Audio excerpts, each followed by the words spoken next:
And we're live. Hey everyone, welcome to our AMA with WeiTing Tan from Waterloo. And today we're going to start talking about how do you build a purpose-driven culture and what are the key foundations behind this purpose-driven culture. So WeiTing, could you just give me a quick 5 minutes, maybe a rundown of yourself and what Waterloo does?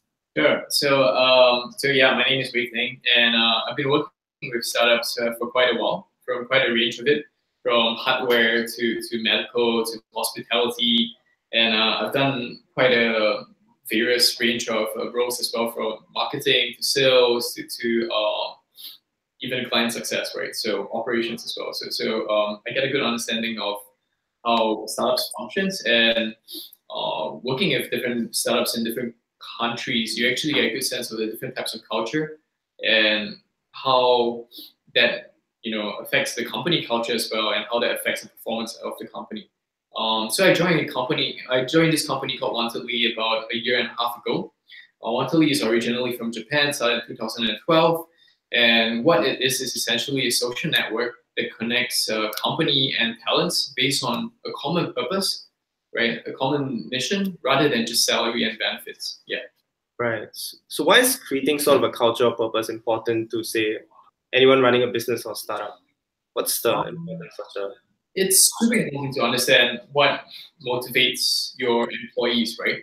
Like, wouldn't you agree? Like, understanding motivation of the people around you is super important for any founder. And if that is the case, then we have to look at how motivations have evolved over the years. There's this book by Daniel Pink that talks about the evolution of motivation, how motivation 1.0 is like the lower ranks of the Maslow hierarchy of needs, right? Where you just fulfill your needs for food, water, shelter, the very basic needs. Then a bit deeper, you look into having a bit more luxuries, having money, and fulfilling the other stuff.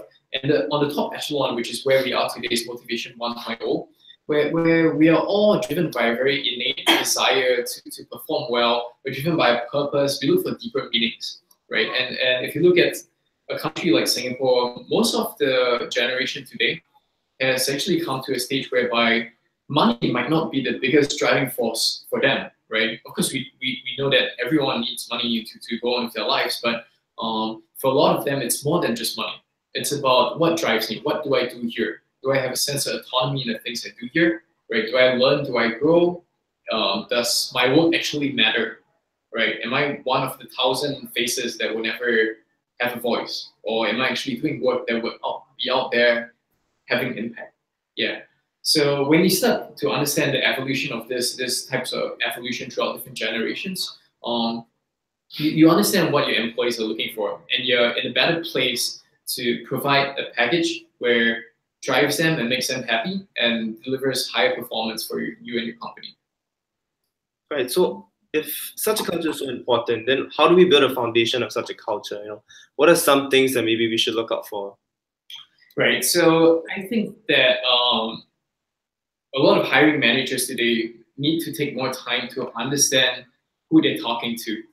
Right. That process is a lot more long drawn. I mean, honestly, how well can you know a person after 1 or 2 hours sitting in a room facing each other? You don't, right? You can test for technical skills and all that, but the true interaction that happens day to day, you don't get a good sense of that. This is why at Waterloo we advocate the concept of a casual visit, where people can actually drop by, talk to you if you're the hiring manager for a while, check out what other people working on, get a good sense of what people actually do there and why they do it, right? Collectively, why do they even wake up every morning to come to the same place, right? This is quite a unique concept that has only been around maybe a few hundred years, where different people all stay in different places, but all come together at the same location and do something together. Why is that so, right? So walk me through the normal visit that someone like goes through when they sort of indicate interest in a company, because I'm just curious how it works and how maybe employers can sort of leverage on that. Yeah, so it really depends on the company themselves. We don't try to enforce any kind of guidelines on anyone, but the bottom line is that you talk to people as people, right? They come in, you show them around, you say like, hey, meet maybe Jessie who works in marketing. You can understand what she does, and then say like, this is a mission and the purpose of the company. This is what drives us to do what we do. If this is something that you care deeply about, maybe you can come in again and have a formal interview.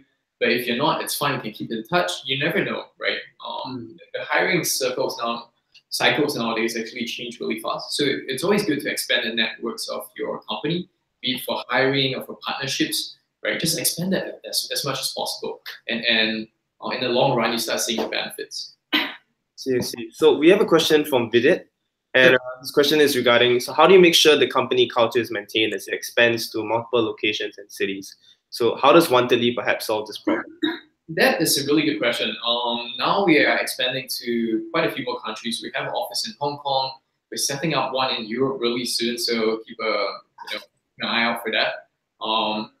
And we are actually really precise and really diligent with the whole hiring process, right? And eventually, to make it into Wantely, anyone that wants to join actually have to go down to our Japan office and visit our Japan office, right? So that is where it all started, and that is where the culture is the strongest, and that is where they can get a good sense of why everybody is so passionate about what we do at Wantely, which is to create a world where work drives passion, right? Yeah, so that experience, it's usually really good, and they're always happy to have a free flight to Tokyo, of course. Well, it sounds amazing. So in the past, if I wanted to apply to Wantely, they would fly me out to Tokyo to visit the office. Well, you have to pass through a few basic checks. If you don't fly to Japan for no reason, we're not a tour company, I guess. But we definitely, for the right talent, for the good fits, we do fly them out to speak to us. Yeah, I joined that way, right? I had a Skype call with Akiko, the founder herself. I'm like, oh, this lady is super interesting. She's so consistent in her vision and the stuff she talks about. That's quite rare for a lot of startup founders. Actually, they tend to change their mind along the way. Akiko has this like single vision of what she wants the company to be and how it value adds to society. And that got me super pumped. And she invited me to go down to Japan to meet her and her team. And it was like a week or two after, and I was right on board.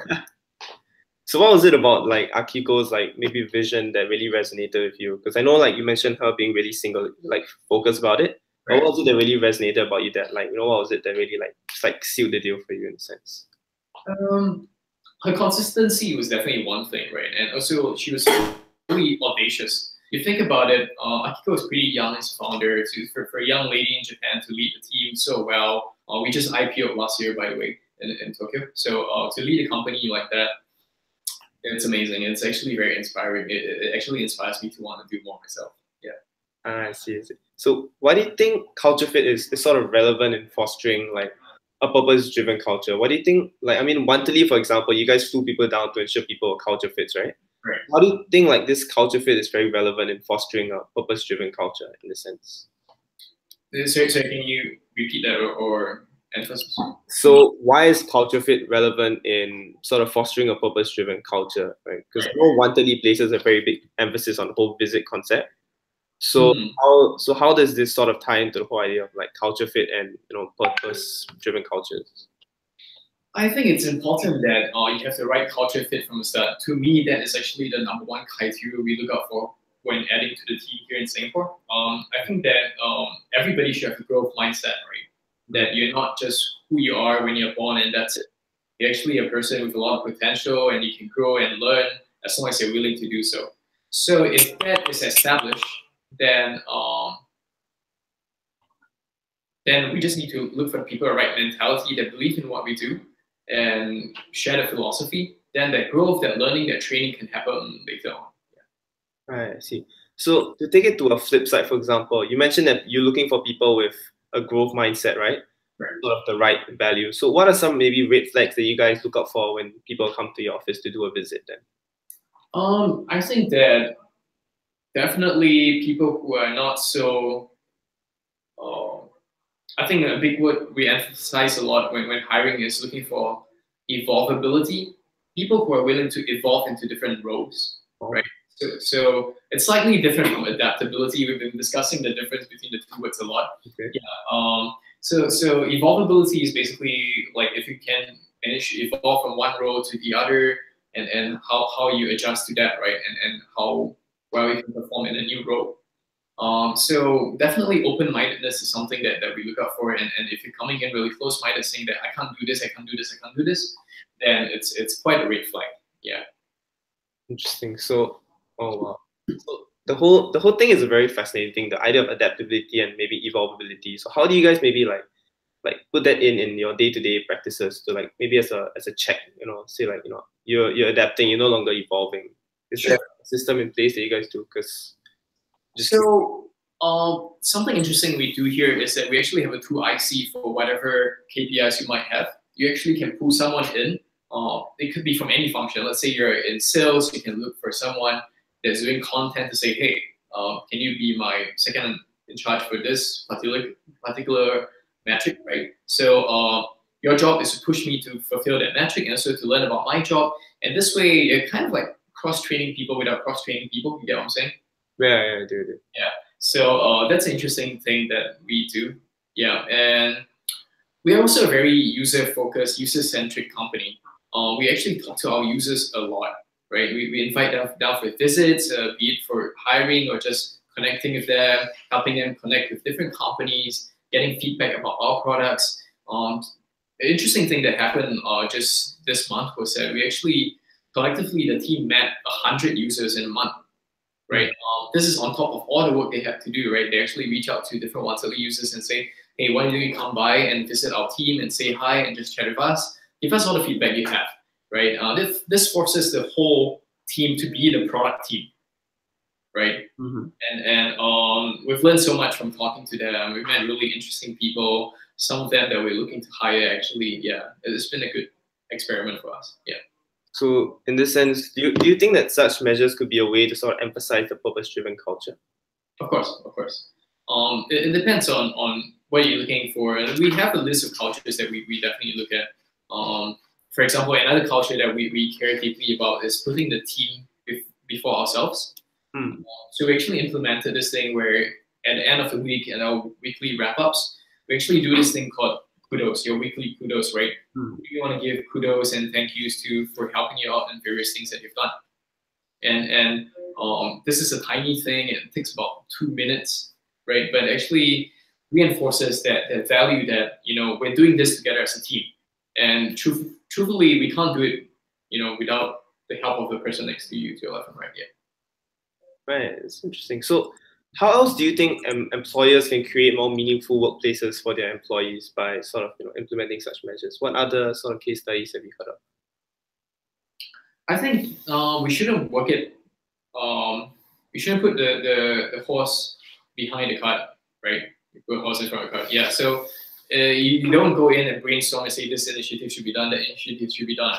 I think that as a company, you should collectively look at yourselves in the mirror and think about what values actually matter to you as a company. And from there, you work it backwards and say, if these are the values that matter, right? Are we a family-oriented company? If we are, let's do lunches together, right? Let's find a time, cook lunch together. If the office allows it, sit down and eat together, right? That kind of thing. I see. So in terms of like being, so is team bonding more important in this case, or is it like having alignment sort of the company vision?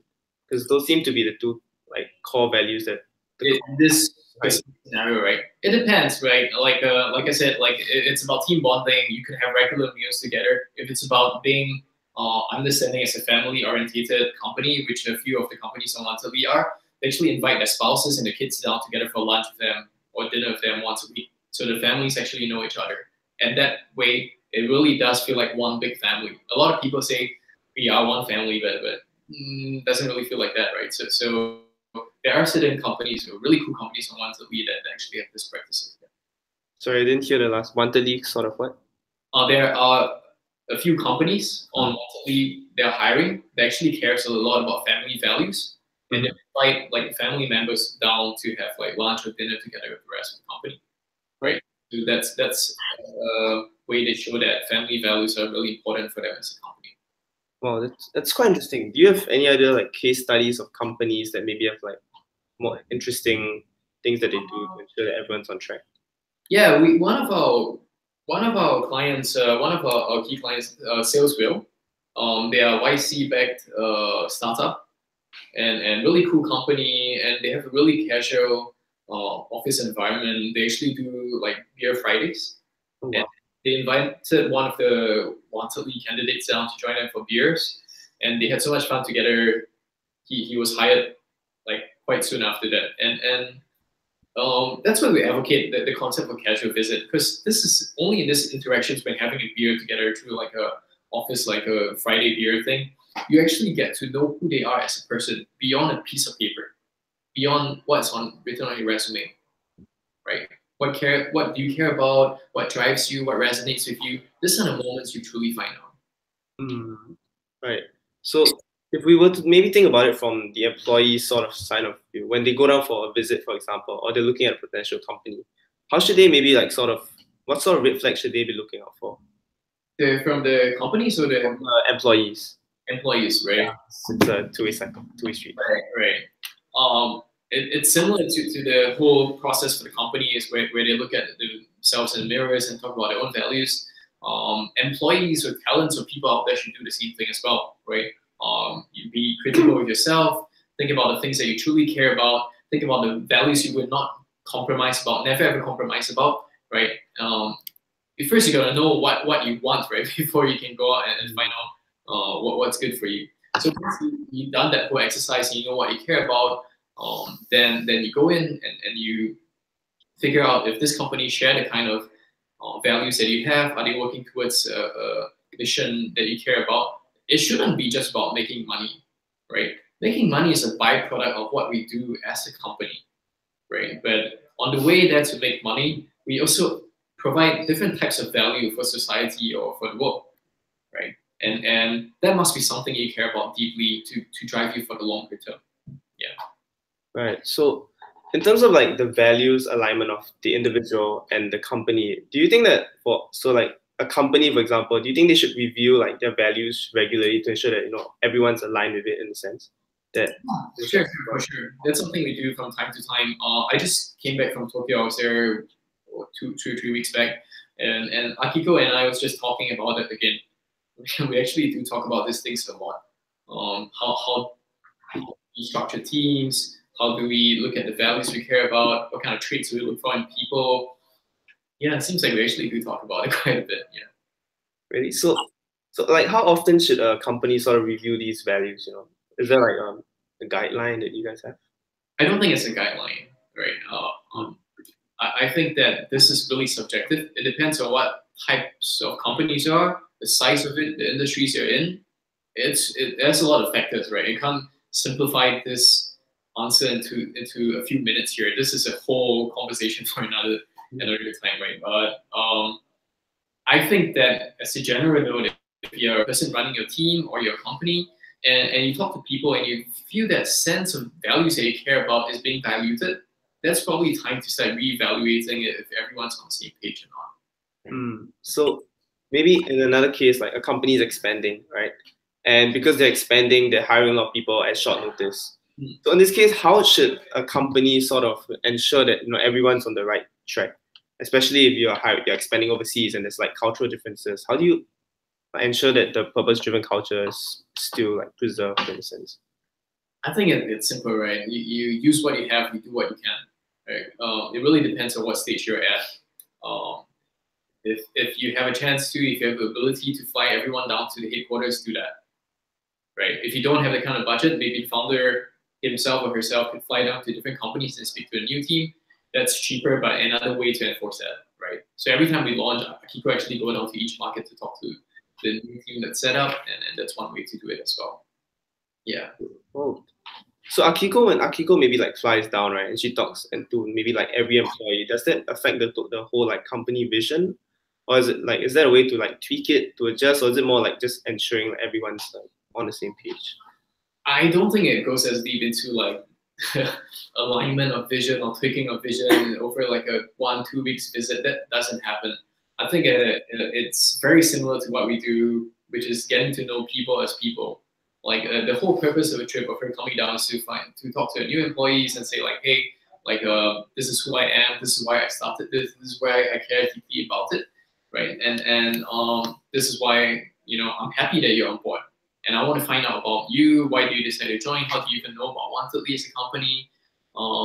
beyond talking about topics that are too deep and too abstract, it's always important to first have the basic layer of conversation and just find out who we are as people. I see. So in terms of like putting a system in place, do you have any like systems that you guys like maybe use? Because I know at E27, right? Sure. The system we're using is OKR, so it's objective and key results. Right. We sort of start from the top, right? Everyone sort of agrees on the main objective, and then we sort of work our way down and see like how we can sort of fit ourselves into that. Right. So I think it was implemented by Google sometime back in 1999, I think, and then we sort of tried it out, and it's been quite interesting so far.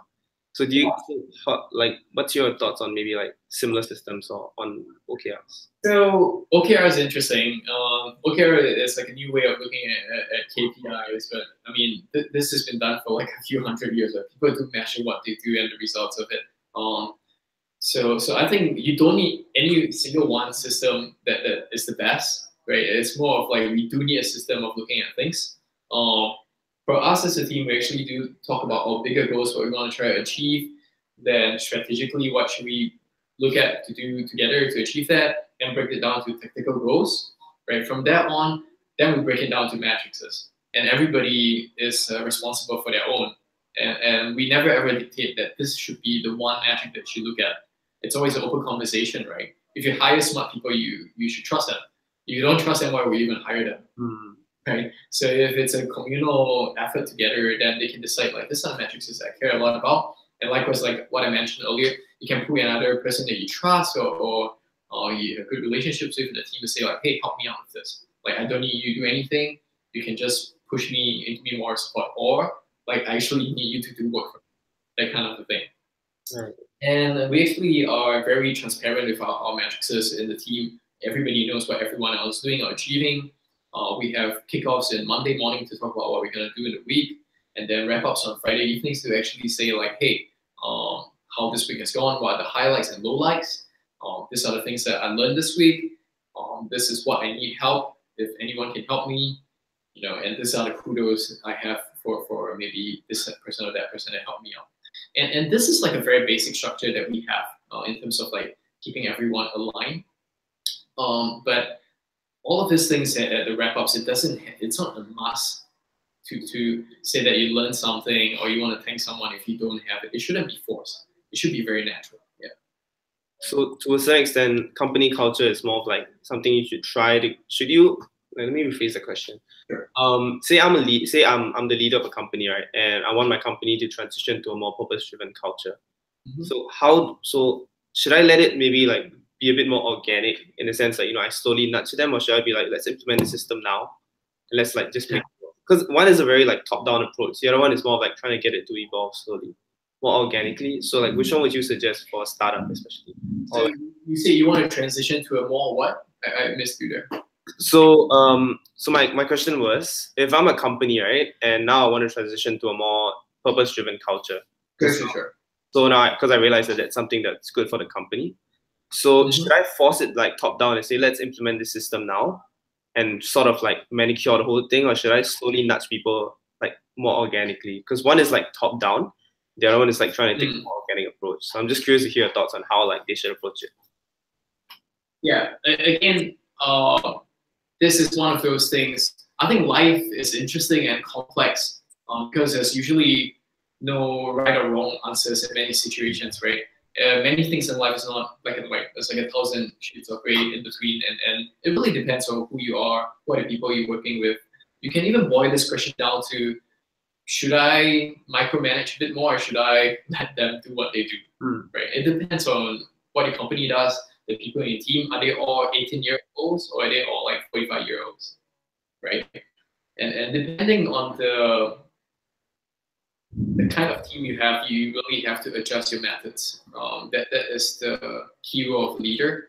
And of course, without a doubt, we have to provide some direction. You at least have to say like, this is the end goal and why we need to get there. How we get there, we can discuss it as a team. Right? Before I put in mandates and I become a dictator and say you do this and that. Right? Yeah, but definitely you need to show some kind of vision and why you guys want to work towards that. That's a main job of a leader too. I see.